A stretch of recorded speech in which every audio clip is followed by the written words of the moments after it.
کبھی کھانے کی پرواہ نہ ہوتی، کبھی پینے کی پرواہ نہ ہوتی، اللہ کی یاد میں وہ دن گزرتے چلے جاتے، وہ راتیں بسر ہو جایا کرتی۔ حضور علیہ السلام فرماتے ہیں غار میں کون سی عبادت کرتا تھا؟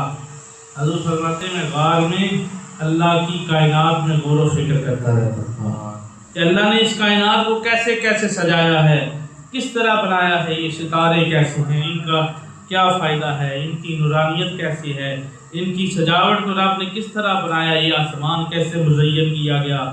میرے دوستو، حضور علیہ السلام فرماتے میں کائنات کے اندر مشاہدہ کرتا رہتا، یہ حضور کی عبادت تھی۔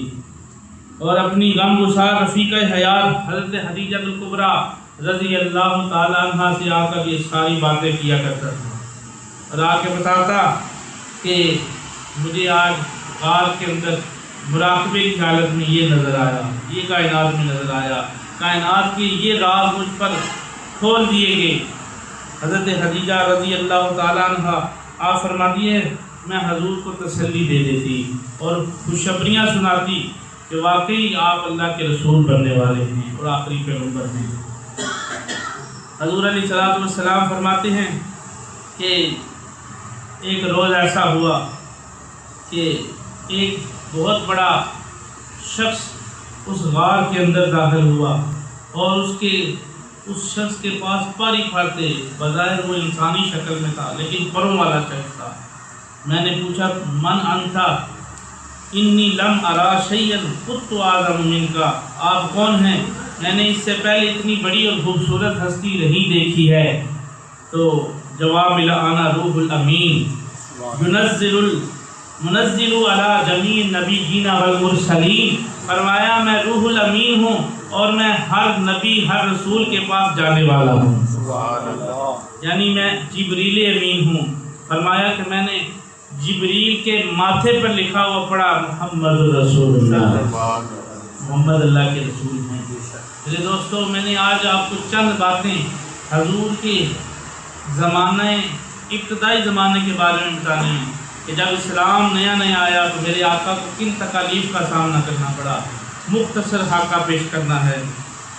حضور علیہ السلام فرماتے ہیں کہ اس وقت جبریل امین نے مجھے کہا اقرا، پڑھیے، میں خاموش ہو گیا۔ میں نے کہا ما انا بقارئ، تھوڑی دیر کے بعد میرے آقا نے فرمایا میں پڑھنے والا نہیں ہوں۔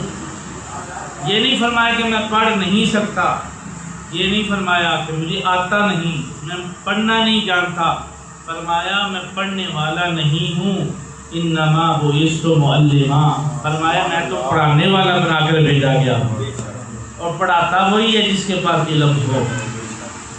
میرے دوستو، جب جبریل علیہ السلام نے یہ فرمایا بسم ربک الذی خلق، پڑھیے اس رب کے نام سے جس نے کائنات کو پیدا کر دیا، ساری کائنات کو پیدا کر دیا، جس نے انسان کو الگ سے پیدا کیا۔ آپ کا رب بڑا ہی صاحب اکرام ہے، جس نے قلم کے ذریعے سے تعلیم دی اور انسان کو ہر وہ علم دیا جس سے وہ نہیں جانتا تھا۔ حضور فرماتے ہیں جب پہلی وحی مجھ پر نازل ہوئی، مجھ پر کپ کپی طاری ہو گئی اور میں گھر آیا اور حجرہ خدیجہ الکبریٰ میں داخل ہوا۔ میں نے کہا زملونی زملونی، مجھ پر کمبل اوڑھ دیا جائے، کمبل اوڑھ دیا جائے۔ فرمایا میں کمبل اوڑھا گیا، میں نے اپنی بیوی کو سارا قصہ سنایا غار میں جو میرے ساتھ پیش آیا۔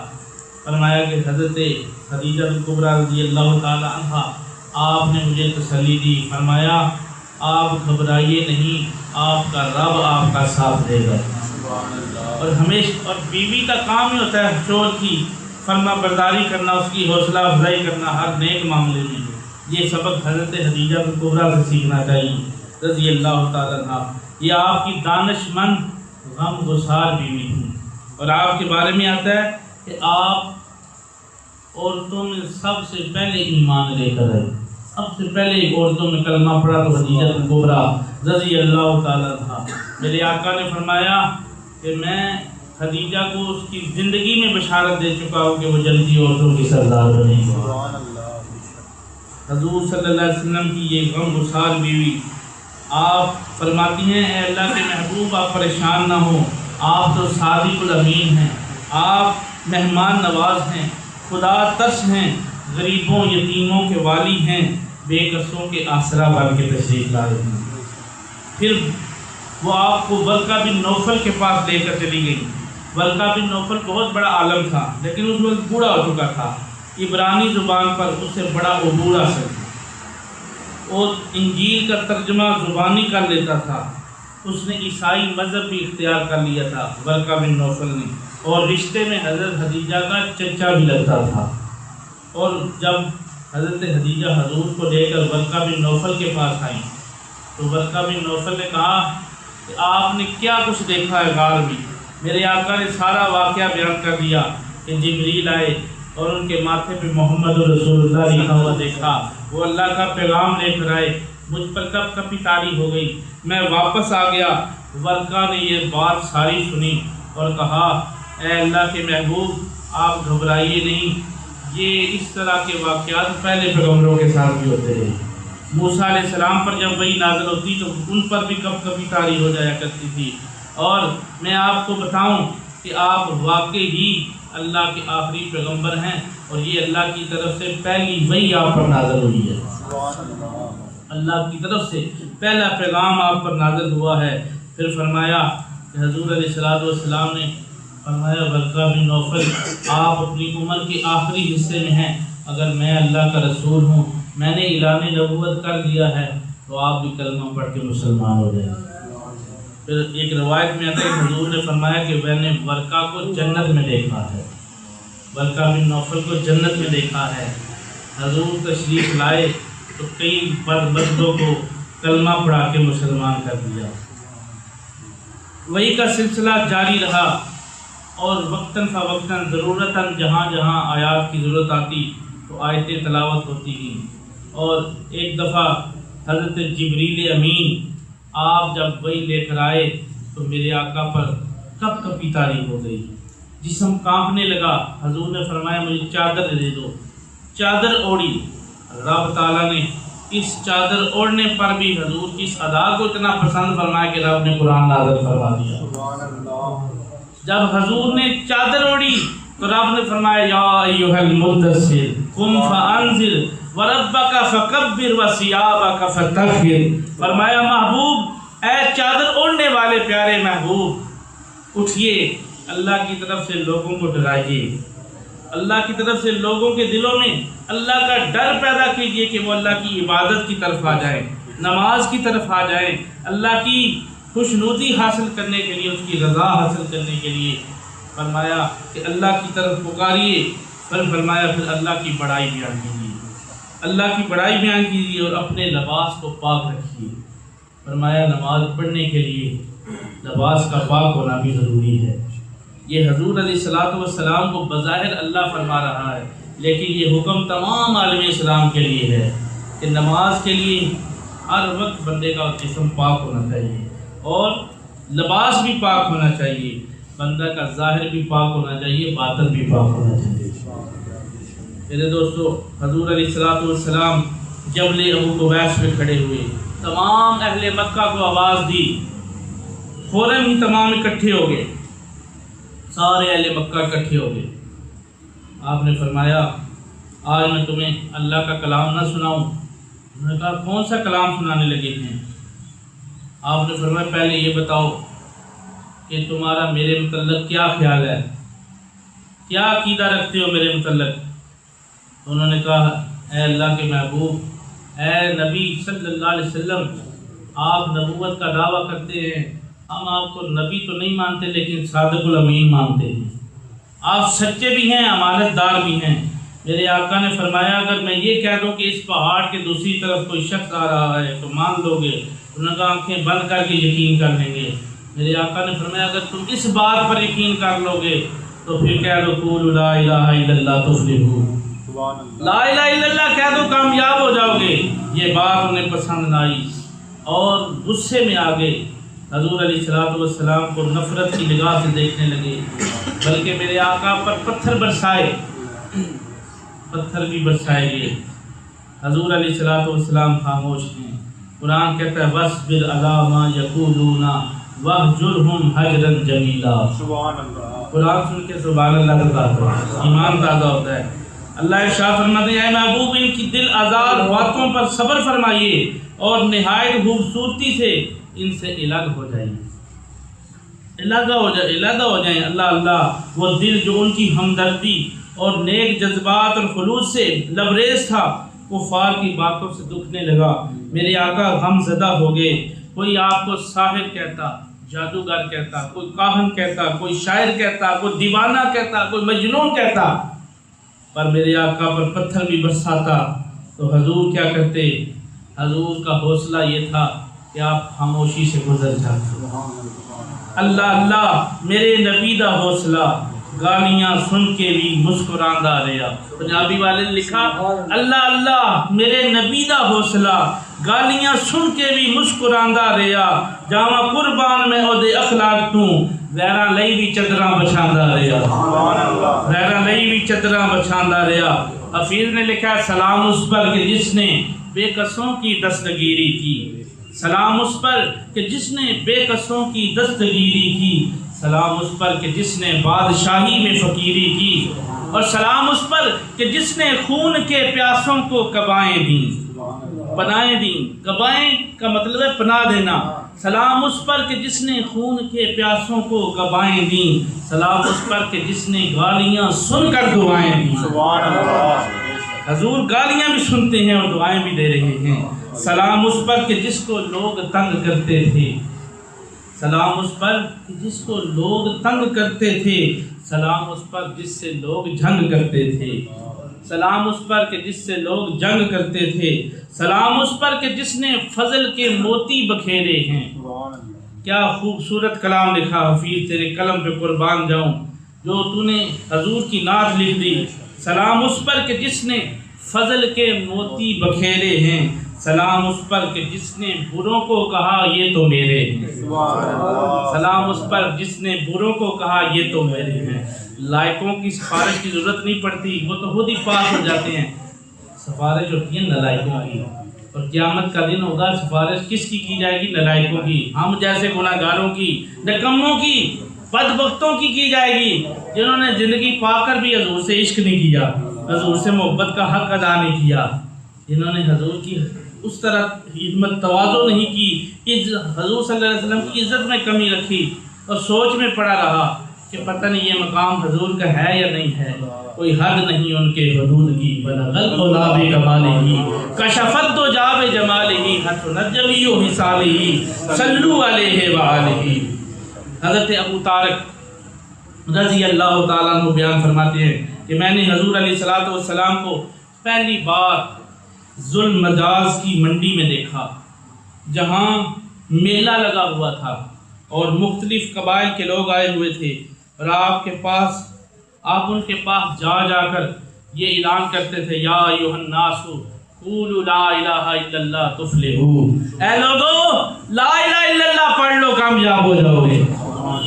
میرے آقا ظلم مجاز کی منڈی میں جہاں لوگ اپنی ماؤں کا سودا کیا کرتے تھے، بوڑھے ماں باپ کو بیچ آیا کرتے تھے، میرے آقا نے فرمایا لوگوں ماں باپ کی عزت کرو، ماں کے قدموں کے نیچے جنت ہے، باپ جنت کا دروازہ ہے۔ سبحان اللہ، بے شک بیٹی کو زندہ درگور کرنے والوں، بیٹی جس کے گھر میں آ جاتی ہے رحمت کے دروازے کھول دیے جاتے ہیں۔ بیٹے کو نعمت سمجھنے والوں آؤ، بیٹا واقعی نعمت اگر نیکوکار ہوگا، گناہ گار نہ ہو۔ میرے آقا نے فرمایا آ جاؤ لا الہ الا اللہ پڑھ لو۔ حضور صلی اللہ علیہ وسلم کو پتھر ماریں گے اس بات پر۔ اسلام کا ابتدائی دور بڑا ہی پر اشوب دور تھا، کلمہ پڑھنا بڑا مشکل تھا۔ آج ہم نمازوں کے بعد 3 دفعہ لا الہ الا اللہ بڑی آسانی سے پڑھ لیتے ہیں۔ کوئی یہ سوچے کہ ٹھیک ہے پڑھنا چاہیے، کوئی یہ کہے نہیں پڑھنا چاہیے، علیحدہ بات ہے، لیکن پڑھنے والا پڑھ لیتا ہے، سننے والا سن لیتا ہے، چلا جاتا ہے۔ میں اس وقت کی بات کر رہا ہوں جب کالی کملی والے کلمے کی تلقین فرماتے تھے، لوگ پتھر برساتے تھے اور میرے آقا ان کو سلام کرتے تھے۔ حضرت زید بن حارث رضی اللہ تعالیٰ عنہ اور حضرت ابن طارق فرماتے ہیں میں نے عرض کی یا رسول اللہ یہ لوگ آپ کو نہیں سمجھتے، نہیں جانتے، پتھر مارتے ہیں، آپ ان کے لیے بد دعا فرما دیں۔ آپ نے فرمایا اے طارق میں ان کے لیے بدعا کرنے والا نبی بن کے نہیں آیا، اللہ نے مجھے دعائیں کرنے والا نبی بنا کر دیا۔ سبحان اللہ۔ سلام اس پر کہ جس نے خون کے پیاسوں کو کبائیں دیں، سلام اس پر کہ جس نے گالیاں سن کر دعائیں دیں۔ ابو جہل پاس کھڑا تھا، حضور علیہ السلام رب کی بارگاہ میں سجدہ رہے تھے۔ ابو جہل نے نوکر کو کہا، ملازم کو کہا، جا اونٹ ذبح ہوا ہے، اس کی اجری لے کے آ اور حضور کی پشت پہ ڈال دے۔ حضور علیہ السلام کی پشت مبارک پر نماز کی حالت میں اجری ڈال دی گئی۔ میرے آقا سجدے میں پھر بھی رب کا شکر ادا فرما رہے ہیں۔ یہ نہیں کہ حضور اجری ہٹا نہیں سکتے تھے، لیکن میرے آقا کی توجہ صرف رب کی طرف تھی، رب کی تسبیحات کی طرف تھی۔ سبحان ربی جلال پڑھ رہے تھے کہ اللہ بڑا ہی بلند ہے جس کی یہ تسبیحات ہیں، یہ شان ہے۔